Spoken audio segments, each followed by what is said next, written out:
আমাদের বার্সেলোনার আমাদের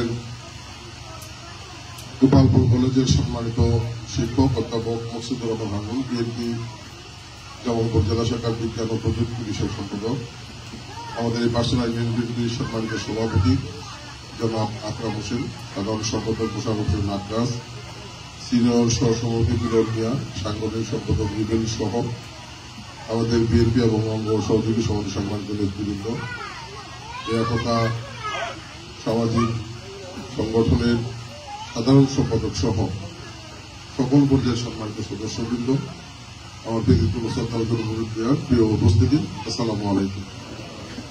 আমি আমার বক্তব্যের শুরুতে গভীর শ্রদ্ধা নিবেদন করছি যাদের সামনে আজকের আয়োজন।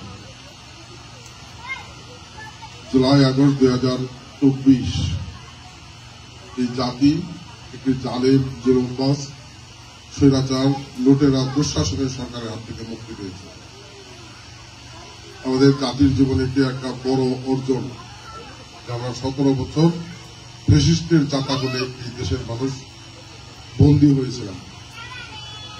সেই ফ্যাসিস্টের হাত থেকে মুক্ত করার জন্য আমাদের প্রিয় দল বিএনপি 17 বছর ধারাবাহিক আন্দোলন করেছে। এই আন্দোলনে আমাদের, আপনারা জানেন যে সাবেক এমপি ইলিয়াস আলীকে এখনো খুঁজে পাওয়া যায়নি। আমাদের ঢাকা সিটি কর্পোরেশনের কমিশনার চৌধুরী আলমকে এখনো খুঁজে পাওয়া যায়নি। এরকম আমাদের 4,500 নেতাকর্মী হত্যা, গুম, খুনের শিকার হয়েছে। আমাদের এই দেশের অবিসংবাদিত বেগম খালেদা জিয়া, যিনি বাংলাদেশের গণতন্ত্রের জন্য সবচেয়ে জীবনে বেশি ত্যাগ স্বীকার করেছে, সেই নেত্রীকে অন্যায়ভাবে একটি সাজানো মামলা দিয়ে 2.5 বছর অধিক সময় বৃদ্ধ বয়সে জেলখানায় অসুস্থ হয়েছিলেন, গুরুতর অসুস্থ হয়েছিলেন, মৃত্যুর সাথে পাঞ্জা লড়েছেন, তাকে চিকিৎসার সুযোগ দেওয়া হয়নি। সেই খালেদা জিয়া এই দেশের মানুষের মুক্তির কথা বিবেচনা করে ওই সরকারের সাথে আঘাত করে নেই, মাথা নত করে নেই, নিজের জীবনের ঝুঁকি নিয়েছেন, কিন্তু এই দেশের মানুষের মুক্তির সংগ্রামকে উৎসাহ জুগিয়েছেন, সাহস জুগিয়েছেন।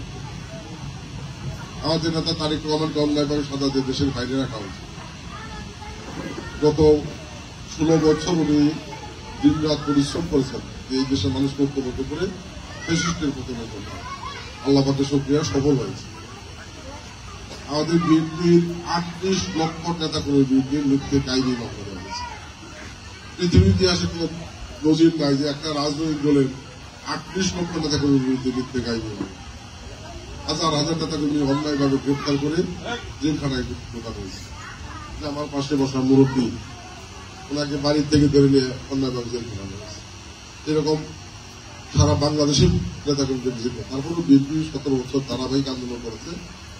এই আন্দোলনের চূড়ান্ত পর্যায়ে এসে গত বছর ছাত্ররা তাদের ন্যায্য দাবি, সেই বৈষম্য বিরোধী আন্দোলন শুরু করেছে কোটা সংস্কারের।